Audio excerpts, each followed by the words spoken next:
a strong statement this morning, and you also raised concerns that some leaders and some people are still issuing irresponsible statements. You know, there are people who really do not seem to understand the full implications of what is going on in South Africa and the risks we are imposing on South Africans living abroad, particularly on the African continent. You've got South African soccer teams that are going to play elsewhere on the continent. You've got South Africans that are working or investing in other African countries. We are putting them at risk with irresponsible statements which seem to condone the violence, because there could be nothing, absolutely nothing, that justifies attacks on fellow African immigrants and that justifies the violence that is being meted out to them. The concerns which people have raised about poverty, about unemployment and economic marginalization, or about the manner in which government is managing international migration do not justify what we have seen. Because there are many South Africans who are poor, who are unemployed and economically marginalized, but who are not involved in these activities, who are very honest and therefore don't believe that that should be used to attack fellow human beings. And so we need to be very circumspect as the political leadership about our statements, the things that we seem to be condoning and things that we appear to be supporting. All leaders must stop playing to the gallery, and we must stop political posturing and cheap party political posturing. We need to focus and speak with one voice in calling on the nation to come down for the violence and this insanity to end. Because what these criminals must understand is that they've got absolutely no right to do this in our name. We've got to stop them. And if we do not stop them now, they are going to ruin South Africa's reputation and its relations with our fellow African countries. The time to stop bickering is now, and to focus on sending a message to all our people that this insanity and the violence must come to an end.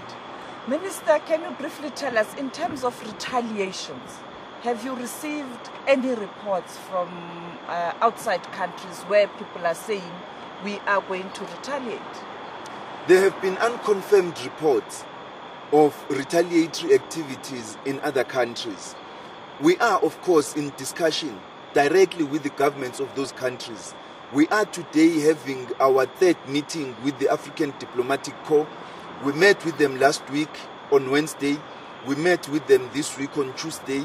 And we're meeting with them again today with the Minister of International Relations. We are putting all efforts to communicate with our neighbors. I have been in discussions with some of the ministers on the continent, particularly in the region, about the situation in South Africa, and have reassured them of our interventions as government. They appreciate the efforts we are taking to bring the situation to an end and understand that it's something that doesn't emanate from the South African government or the majority of South Africans. But unfortunately, just as we've got a lunatic fringe in South Africa, there could be those who, out of anger in other countries on the continent, may decide to take the law into their own hands and put the lives of South Africans at risks, as well as the businesses run by South Africans. We are calling for an end to this, for calm, for peace, and for sanity to prevail. The country cannot allow this to continue happening.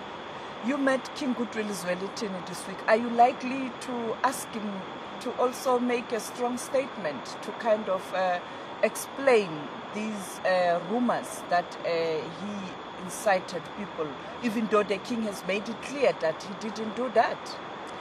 His Majesty, when we met with him on Monday night, explained to us what his statement was and that it was directed at government. He was expressing concern about government, about the way government is managing migration. He subsequently issued a statement condemning the violence and saying that people must not involve themselves in violence in his name.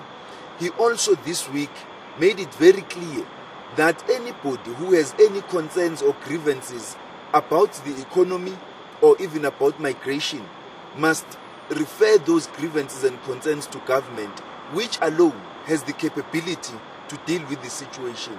I think that His Majesty is somebody who is very concerned about the situation, and if on his assessment he sees and realizes that he needs to say something more, I am certain that he is going to say that.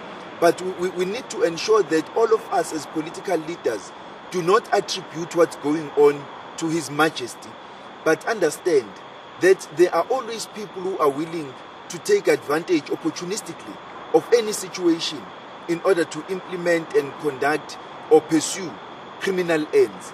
The people who are looting the shops are not just hungry, they are criminals. Because when you have finished looting the shop and destroyed it, when you have finished the bread that you looted or the milk that you looted from the shop, you will go back to your hunger.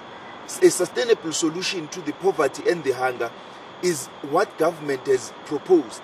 The implementation of the expanded public works program, the creation of work opportunities, the implementation of the infrastructure program, and other programs aimed at intervening in the situation to end the poverty and the hunger and manage our borders. As the President has indicated, there are plans afoot of a comprehensive border management program that we are going to announce, and some of which we have already started working on.